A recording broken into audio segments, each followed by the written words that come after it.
Hoje eu gostaria de falar com base nos dois salmos que já foram lidos, o Salmo 32 e o Salmo 51. Gostaria de falar em como manter uma consciência limpa. E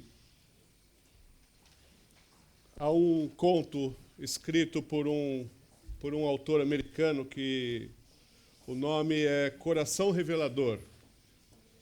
E neste conto, a personagem principal acaba por cometer um assassinato na sua casa. E o que ela faz com o corpo? Ela não tinha o que fazer e enterra o defunto numa cave da sua casa. E está lá, então, o corpo enterrado.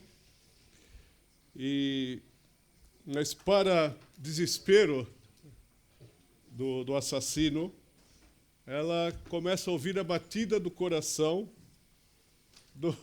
deste defunto, do assassinado.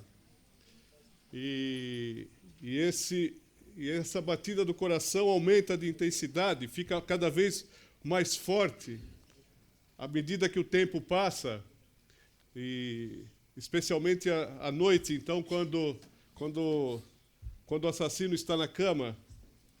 E isso, o facto de ouvir as batidas do coração do morto, que estava já enterrado na cave, deixa o assassino super perturbado, praticamente louco, até que ele descobre que, na verdade, era o seu próprio coração que batia diferente dentro do seu próprio peito. E a mesma coisa, algo parecido aconteceu com Davi. Depois que ele cometeu adultério e ainda assassinou o marido da mulher com quem ele dormiu, e ele escreveu, depois de reconhecer o pecado, o Salmo 51, e ele colocou lá muito claro: o meu pecado sempre me persegue. O meu pecado sempre me persegue. Ou seja, é como aquele assassino que parecia que estava a escutar as batidas do coração do morto. Davi também tinha, entre aspas, um defunto na cave. Então, ele tinha consciência pesada. Então, ele vivia com isso. O meu pecado está sempre diante de mim. O meu pecado está sempre a me perseguir. Então, quero, com base nesses dois salmos, mas particularmente no Salmo 32,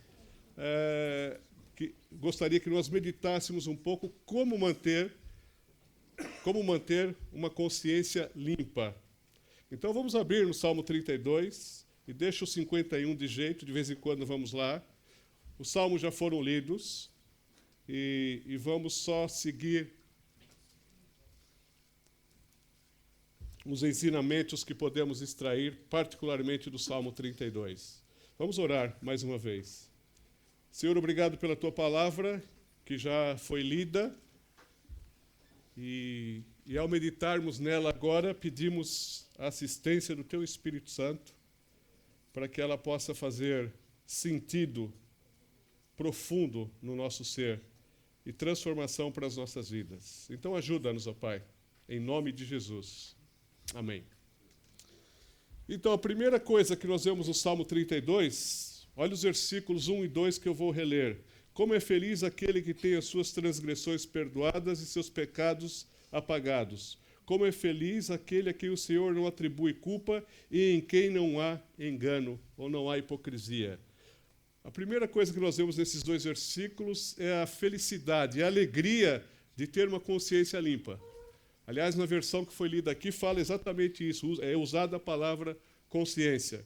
Como é bom, como é importante, como nos dá tranquilidade termos uma consciência limpa, onde Deus não acha transgressão, o pecado já foi perdoado, apagado. Feliz aquele a quem o Senhor não atribui culpa, em quem não acha engano. Então, como é bom ter uma consciência tranquila.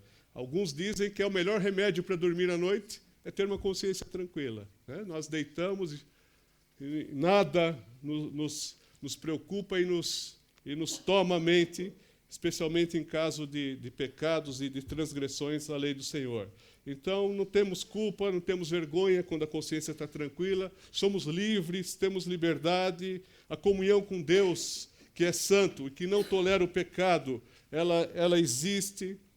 Deus não tolera o pecado, mas nós sabemos que Ele ama o pecador ao ponto de enviar Jesus Cristo para morrer na cruz no nosso lugar por causa do nosso pecado. Mas sabemos tudo isso, então que é uma alegria, é uma tranquilidade, é sentir paz, nós termos uma consciência tranquila diante do Senhor e também dos outros, não termos pecados para acertar, os pecados já foram acertados, temos certeza do perdão de Jesus. Mas a verdade é que nós nem sempre estamos assim. Por causa do pecado e porque nós somos pecadores e pecamos, nem sempre a nossa consciência está tranquila. Ou seja, de vez em quando temos um defunto na cave. E não precisamos ser assassinos, mas qualquer que seja o pecado, isso já incomoda, já nos deixa com a consciência pesada. Todos os pecados são iguais diante do Senhor, tanto faz roubar um alfinete ou roubar $1 milhão, é pecado na mesma. Se nós falamos mal do irmão ou se assassinamos uma pessoa, o pecado é igual diante do Senhor, e isso já tira a paz do nosso coração, a consciência já fica pesada. Se falamos mal de alguém, se mentimos, enfim, se somos desonestos nos negócios, seja lá o que for, qualquer coisa, isso já tira a nossa paz e a nossa consciência já fica suja. Já fica suja. Então, como limpar a consciência? Então, os versículos 3 a 5 mostram como limpar a consciência. Davi nos ensina: enquanto eu mantinha escondidos os meus pecados, versículos 3 a 5 do Salmo 32, o meu corpo definhava de tanto gemer. Pois dia e noite a tua mão pesava sobre mim. Minhas forças foram se esgotando, como em tempo de seca. Então reconheci diante de ti o meu pecado e não encobri as minhas culpas. Eu disse: confessarei as minhas transgressões ao Senhor, e tu perdoaste a culpa do meu pecado. Então está claro aqui no finalzinho desses versículos que para limpar a consciência nós precisamos chegar até a confissão, reconhecer o erro, o pecado. Mas entre o pecar e o confessar pode ter um tempo. Para alguns pode ser rápido, pode ser minutos, horas, no mesmo dia de preferência, como recomenda a Bíblia, para acertarmos o mais rápido possível, mas para algumas pessoas, e todos nós estamos sujeitos a isso, isso pode levar um tempo grande, em que o pecado nos persegue, como Davi escreveu, onde o nosso coração começa a bater mais forte, o coração do defunto lá na cave começa a bater dentro do nosso peito. Então, precisamos saber lidar com isso, porque, como escreveu aqui, nós acabamos de ler Davi, nós perdemos a alegria da comunhão com Deus. A mão do Senhor pesa, disse aqui o salmista, Davi, no versículo 4. A culpa e a vergonha não queremos admitir, queremos esconder, não queremos que ninguém saiba, temos uma reputação, há um desconforto espiritual, emocional e físico, há sofrimento, há tristeza, há dor, enfim, o cristão verdadeiro não fica confortável com o pecado. Mas nós pecamos, nós somos falhos, erramos. O objetivo é que nós não venhamos a pecar, mas, se pecarmos, nós sabemos que temos um advogado. Mas, até chegarmos à confissão, às vezes lutamos com o pecado, com o pecado na nossa vida. Podemos buscar desculpas, nós mentimos, eu pequei porque ele fez isso, eu disse porque ela disse primeiro, enfim, nós somos bons em encontrarmos justificativas para nós próprios, explicamos, às vezes até com versículos bíblicos fora do contexto, buscamos conselhos que nos apoiem para ouvirmos aquilo que gostaríamos de ouvir, tudo para justificar o nosso pecado. E como nós somos bons nisso? Como nós somos bons em dar a volta, né? em deixar o pecado, de certa forma, intocável ou intocado dentro do nosso ser. E eu imagino que Davi também fez isso, quando ele adulterou e depois ainda levou o seu amigo guerreiro à morte, o marido da mulher à morte. Eu imagino, como ele disse aqui, ele confessou, esse pecado me perseguia, o pecado estava sempre diante de mim, mas, de alguma maneira, ele tentou ocultar isso, ele tentou viver com isso. E como ele escreveu, não foi fácil. Não foi fácil, ele começou a definhar, ele não tinha mais energia, não tinha mais prazer, não tinha mais gosto, havia uma tristeza enorme, porque o pecado estava ali ainda presente, ele não tinha confessado, o pecado ainda estava oculto, se calhar, não está escrito isso, ele até buscava justificativas, como todos nós tentamos fazer, mas um dia ele foi questionado por um profeta. Natan chegou diante dele e pôs o dedo na ferida. Não vou lá no texto agora, mas falou, olha, tu és este homem, tu és este pecador, tu mereces a morte. E foi aí que Davi começou o processo de tratar o pecado como deve ser tratado, de reconhecer o erro e de se arrepender, e, portanto, é que ele escreveu o Salmo 51, depois dessa confrontação de Natã. E é interessante verificarmos, se calhar Davi ia ficar muito tempo com esse pecado, ele não ia conseguir dar a volta se não fosse alguém que teve a coragem de falar para o rei, olha, tu estás errado, hein? Tu és o rei, mas estás errado. Tu fizeste mal.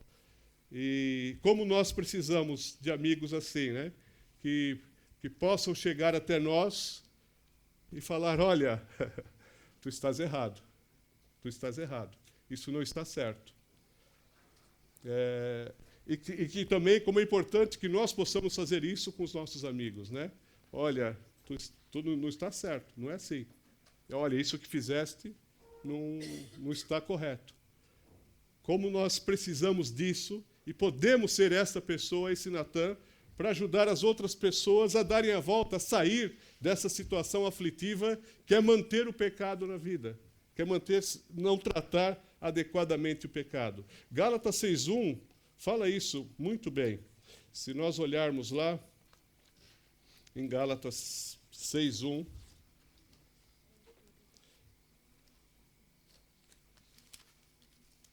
diz assim, irmãos, se alguém for surpreendido em algum pecado, vocês que são espirituais deverão restaurá-lo com mansidão.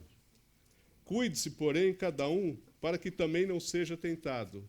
Ou seja, se soubermos que alguém está em pecado, vamos ajudá-lo a sair da situação de pecado, mas com amor, com mansidão, certo? Por quê? Porque ele diz, cuide-se para que não seja tentado, porque nós podemos e temos potencial para fazer igual ou pior. Não é porque nós vamos falar com o irmão que somos melhores que o irmão, somos todos iguais, estamos todos no mesmo nível, somos todos peritos em pecar, somos peritos em justificar, peritos em fugir, em esconder, nós peritos em arrumar desculpas, somos todos iguais. Então, se calhar hoje eu vou falar com o Kim acerca do pecado dele, mas se calhar amanhã é o Kim que vai falar comigo acerca do meu pecado. E assim devemos fazer para ajudar, como Natã ajudou Davi a sair da situação em que ele estava. Ele falou para o rei, olha, isso não está bem, isso não está bem. E essa situação que nós vivemos, de tristeza, de dor, de sofrimento, de angústia por causa do pecado, isso é bom. Isso é bom. Imagina se não tivesse isso. Se nada nos perturbasse. e nós conseguimos conviver com o pecado. E Paulo escreveu aos Coríntios que a tristeza, segundo Deus, vai produzir o arrependimento. Esse incômodo, esse desconforto que nós sentimos quando o pecado não foi confessado ainda, quando convivemos com o pecado, esse desconforto vindo de Deus é que vai produzir, nos levar ao arrependimento.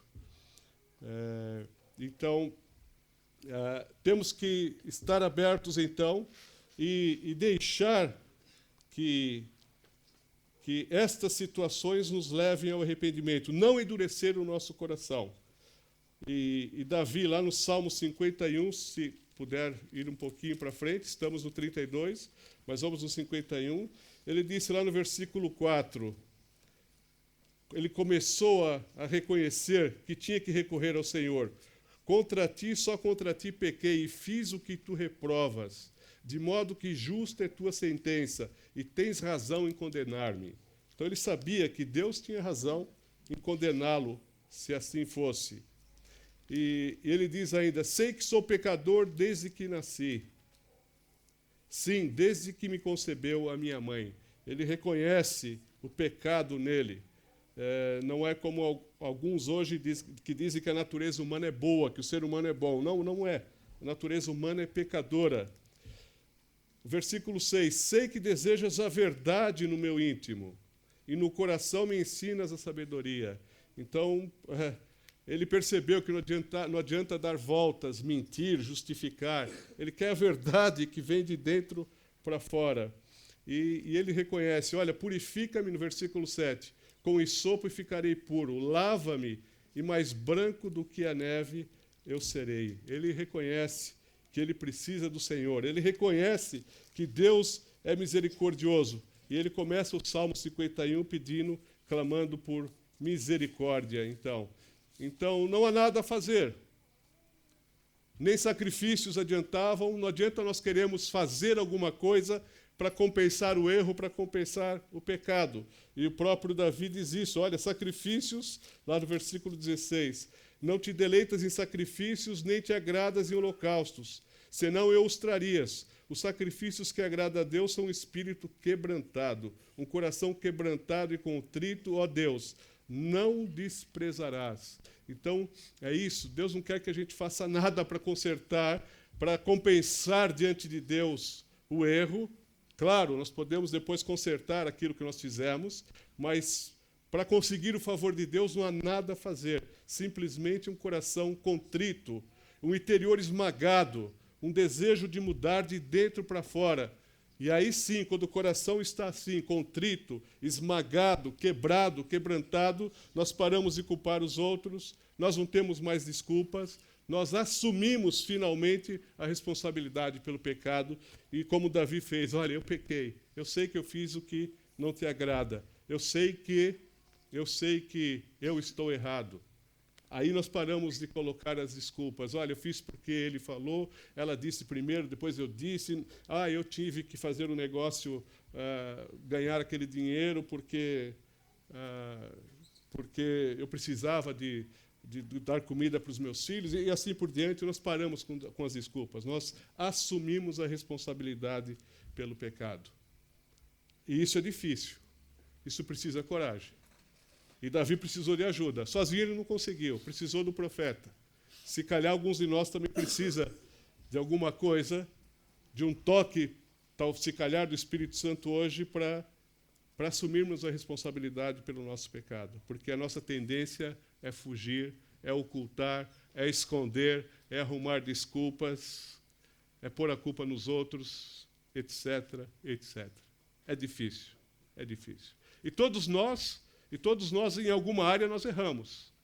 Em alguma área, nós cometemos deslizes e pecados e erros. E estamos todos sujeitos. Uns em determinada área, outros em outras áreas. E alguns são tão comuns que nós já nem percebemos mais. Nem mais percebemos. Mas é importante chegarmos a assumir a responsabilidade pelo pecado, a responsabilidade pessoal. Cada um é 100% responsável pelo seu pecado. Não há uma divisão de culpa. A responsabilidade é 100% minha. E quando eu chego a este ponto, então, aí eu cheguei, sim, no ponto de confissão, que é no Salmo 32, é como começa, então, a limpar novamente a consciência quando nós erramos. É retornar a consciência limpa. É exatamente a confissão. Então, do pecado à confissão pode levar um tempo. Pode ser 1 hora, pode ser meia hora, pode ser um dia, pode ser uma semana, pode ser um mês. Tem gente que oculta pecado e convive com o pecado anos e anos. E a vida é desgraçada. A vida é desgraçada. Houve um amigo meu, há muitos anos atrás, que ele disse que um determinado pecado ele iria levar para o túmulo. Ele não ia confessar o pecado para quem ele deveria confessar, que iria levar para o túmulo. E eu disse para ele, tu vais para o túmulo mais cedo, porque esse pecado vai te matar, vai te consumir. Não vais conseguir. Isso já tem uns anos, talvez ele até já tenha mudado, certo, de ideia. Espero que sim. Mas nós temos essa dificuldade. E eu não estou falando isso para condenar o meu amigo, porque se calhar, na situação dele, eu faria igual ou pior. Somos todos iguais. Então, temos que chegar a esse ponto para confessar os nossos pecados. E o salmista aqui diz, então, no versículo 5 do Salmo 32, confessarei as minhas transgressões ao Senhor, e tu perdoaste a culpa do meu pecado. Olha que coisa, há perdão. Há perdão. Há perdão providenciado na cruz, gratuitamente para o nosso pecado.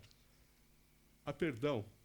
Nós não precisamos ficar vivendo miseravelmente, mantendo o pecado na nossa vida. Há perdão. Há perdão. Há perdão. O sangue de Jesus nos purifica de todo o pecado. Não há pecado que o sangue de Jesus não possa perdoar. Não há pecado que ele não possa perdoar. Então, e no Novo Testamento, o João escreveu que se confessarmos os nossos pecados, se admitirmos, se reconhecermos, ele é fiel e justo para nos perdoar os pecados e nos purificar de toda a injustiça. Então, para voltar a ter uma consciência limpa, quando nós erramos e pecamos, nós temos de confessar os nossos pecados. Lutero disse o seguinte, que o pecado ou está sobre nós, ou é lançado sobre Cristo, lá na cruz. E quando lançamos sobre Cristo, através da confissão, novamente nós podemos ter uma consciência limpa perante Deus e perante os homens, naquilo que for necessário fazer. Confessamos diante de Deus e podemos também confessar diante dos homens aquilo que for necessário. E é interessante, então, que quando partimos para a confissão e voltamos a ter uma consciência limpa, há um retorno à comunhão com Deus. Olha só o versículo 6, Salmo 32, versículos 6 e 7. Portanto, que todos os que são fiéis orem a ti, enquanto podem ser encontrados. Quando as muitas águas se levantarem, elas não atingirão. Tu és o meu abrigo, tu me preservarás das angústias e me cercarás de canções de livramento. Então, olha que interessante. Primeiramente, ele diz que a mão de Deus estava pesada. Agora ele diz assim, depois que ele confessou o pecado e recebeu o perdão, tu és o meu abrigo que me protege das águas, ou seja, do julgamento. É uma possibilidade que águas aí são as águas do julgamento, segundo alguns comentadores. Então, em vez de correr de Deus e se esconder, quando nós pecamos, desde o Éden é assim, nós nos escondemos de Deus. Em vez de fugir de Deus, em vez de correr de Deus, é correr para Deus. É correr para Deus. Ele é refúgio, ele tem perdão, ele tem salvação, ele tem solução. Ele está de braços abertos para nos receber de volta e nos dar uma nova chance. Ele é misericordioso, ele é gracioso e ele quer nos levantar para que a gente prossiga na caminhada cristã. Então, que mudança aqui no salmista, hein? Que mudança. Depois da confissão, consciência limpa de novo, aí ele já tem prazer em buscar refúgio no Senhor. E depois, nós vemos aqui nos versículos 8 e 9, eu instruirei e ensinarei no caminho que você deve seguir. Eu aconselharei e cuidarei de você. Não sejam como o cavalo ou o burro que não têm entendimento, mas precisam ser controlados com freios e rédeas, caso contrário, não obedecem. Então, quando há uma confissão, há o retorno à comunhão com Deus, a consciência está limpa de novo, eu não fico mais o mesmo. Eu tenho prazer, eu quero me submeter à lei de Deus, à instrução de Deus. Eu não sou mais teimoso, como o cavalo e o burro. Eu quero largar o pecado, eu quero obedecer à palavra, eu quero ter um novo estilo de vida, um estilo de vida que agrada ao Senhor. E o próprio salmista, o próprio Davi, disse, lá no Salmo 51, então ensinarei os teus caminhos aos transgressores, para que os pecadores se voltem para ti. Olha, depois de receber o perdão, depois de confessar, receber o perdão, estar com a consciência limpa e se submeter à vontade do Senhor, ele ainda fala, olha, eu quero ensinar os pecadores a largar o pecado. Então é isso que a confissão faz. Não só serve para nós, mas nós vamos instruir os outros também a largar o pecado. O perdão que recebemos é tão grande, reconhecemos isso, que vamos ajudar os outros também a largar o pecado, a se voltar para o Senhor. Nós nos submetemos, então, à instrução do Senhor. Não somos mais teimosos, como o cavalo ou o burro. Nós mansamente nos submetemos à vontade do Senhor. E o que acontece, finalmente, está nos versículos 10 e 11 do Salmo 32. Muitas são as dores dos ímpios, mas a bondade do Senhor protege quem nele confia. Alegrem no Senhor e exultem, vocês que são justos. Cantem de alegria todos vocês que são retos de coração. A alegria está de volta. Nós começamos a falar de alegria, de felicidade. Como é feliz aquele que tem a consciência limpa. Então, depois de pecar e de se submeter a Deus, de confessar os pecados, de voltar a comunhão com Deus, de se colocar debaixo de um novo estilo de vida, a alegria da vida cristã está de volta. A alegria, a felicidade da consciência limpa volta. Vocês que são justos, fomos justificados por causa do sangue de Jesus. E o Salmo 51, de novo, de 10 a 12, diz o seguinte: cria em mim, ó Deus, um coração puro e renova dentro de mim um espírito estável. Não me expulses da tua presença, nem tires de mim o teu Santo Espírito. Devolve-me a alegria da tua salvação e sustenta-me com o espírito pronto a obedecer. Depois que nós nos livramos do pecado, Deus renova, dá de volta para nós essa alegria, alegria da vida cristã, alegria de uma consciência tranquila. Uma vida cristã alegre é possível. Às vezes a nossa vida cristã não é alegre, não é frutífera e é estéril e até chata, enfadonha, porque às vezes nós teimamos em manter o pecado na nossa vida. E isso é muito simples, é fácil para mim e é fácil para ti. Nós convivermos com o pecado, a nossa vida cristã acaba. Mas nós estamos a ver aqui que é possível, e este ciclo é para manter a consciência limpa. Nós erramos, vamos passar por todo esse ciclo aqui do Salmo 32. Vamos confessar o pecado, vamos nos submeter à vontade de Deus e vamos experimentar a alegria de novo. Vamos experimentar a alegria da salvação de novo. E ajudar os irmãos que estão em pecado. Seja dentro da nossa casa, seja os irmãos que nós conhecemos aqui, temos que ajudar. Temos que ser o profeta Natã e falar, olha, não está bem isso na tua vida. Olha, não está certo isso que estás a fazer. Na tentativa de ajudá-lo a encontrar arrependimento, confissão e deixar o pecado. E quando alguém falar conosco, vamos também ter a humildade de falar, tá bem, irmão, ok. Se alguém falar comigo, se alguém falar contigo, e falar, olha, isso não está bem, não é assim, isso não agrada a Deus, está fora da palavra de Deus, vamos ter humildade de pelo menos ouvir e depois de considerar. Tá bem, irmão, não vou responder agora, eu vou levar esse assunto para casa, vou orar, e se o irmão tiver razão, eu vou seguir o teu conselho. Mas vamos ter essa humildade. Se não tratarmos o pecado a sério, a nossa vida cristã definha. Ela definha, nós sofremos. Não saímos do lugar. Perdemos a alegria. Essa alegria aqui de ter uma consciência tranquila, uma consciência limpa diante de Deus e diante uns dos outros também, diante dos homens também. Então, temos um Deus que é gracioso e misericordioso. Não precisamos ser teimosos e continuar no pecado.